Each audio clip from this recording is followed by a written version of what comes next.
شركة بلع برنامج وها حمر با لقلا يمد علي يتيم كيسا لكو بلانسنا برنامج حمر لقلا يمد أو مدلوغو مغنابة هاي برنامج لدوري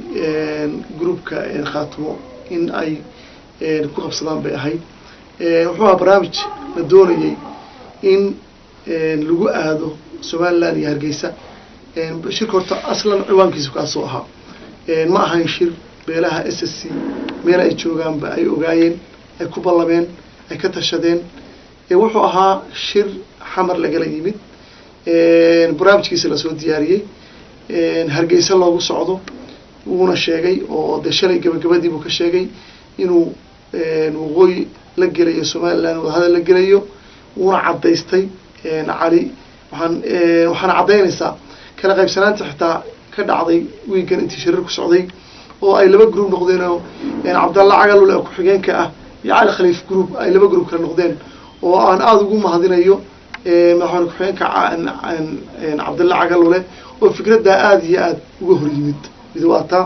mid kale deegaanka Caymeed dadweynihiisa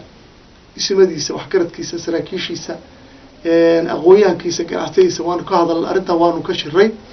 go'aan baanu ka gaadhnay shirka kamaana qayb gelin shir qool baanu aragnay umada reer Caymeed umad Hargeysa loo qaadi kara maaha umad silad lagu qaadan kara maaha umad nin jaga ku dooran kara maaha arinta waanu go'aan baanu ka gaadhnay shir qoolkaana kamaana qayb gelin hadeerna waxaanu leenahay ka qayb gali mayno waanu iska burburay oo fashilmay ninkii hawsha watayna waa cadeystay oo inuu Hargeysa iyo socdo waa cadeystay wuuna hor idaacadahana waad ka daawateen reer Caymeed iyo reer SSC midkoodna Hargeysa oo socdo hadii cid Hargeysa geynayso rag fara badan ka qaalisan baa jiray Hargeysa waxa naga dhaxaya iyo maamulka Soomaaliland wada ogtay waxa naga dhaxaya dhulkayga ma haystaan inaan ku xoreysanaan doonayna walaadna naga dhaxaysan dhibaatana dhaxmartay waxa wada hadal oo totally dhaxmari karaan ma jiraan ciidan la qaadaya ma jiro Soomaaliland ciidan qaasa ma jirto in la iska qaado mooyaane annaga iska qaadayna xilli kasta ha qaadato ummadda hogaankii baa ka xumaaday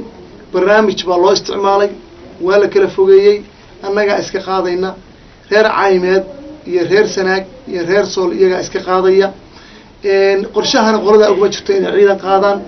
waad ogtaado xudun baa laga soo bilaabay markii la sameeyay tilaax la isku yimid khaatimo la sameeyay ilaa xudun baa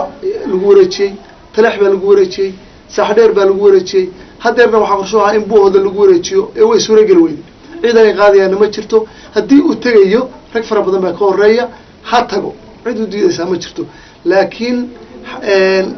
gobolada SSC gobolka Cayn wax silad lagu qaato oo kursi lagu raadsado way ka weeyeen taana ma yeelayno haduu doonayo ha tago hadeer baad soo ku balansan yahay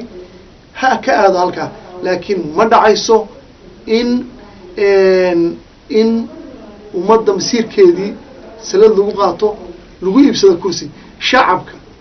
hooyooyinka dumarka shacabka reer Caymeed waxaan u sheegayaa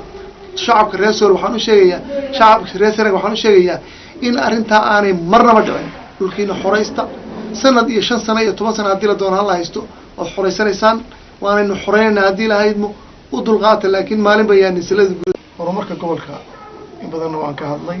wax far badan baan horumarka gobolka qabanay kaawayaashii oo dhan baanu qabanay waxbarashada biyihii wadooyinkii caafimaadkii dhammaantood waxa loo dhaqaa 180 waa dhameystirnay wixii haray ee qabyana haddaan wadnaa heer jaamacadeed waxbarashadii maraysa dafcadii u horeeyay ka baxay biyihii meel walba dhaamam iyo waxa laga sameeyay iyo riyag baan ka sameeynay inkastoo dhaamka ay maamulka Puntland ugu deeqeen oo kumaansan yihiin dhinaca wadooyinkana garoonkii baan sameeyay haddana wada laamiya ayaa dhawaan la sameeynaya marka waxa loo dhaqaa 180 infrastructure-kii waa dhameystirnay inta kalena waa dhameystirnay hadii la hayo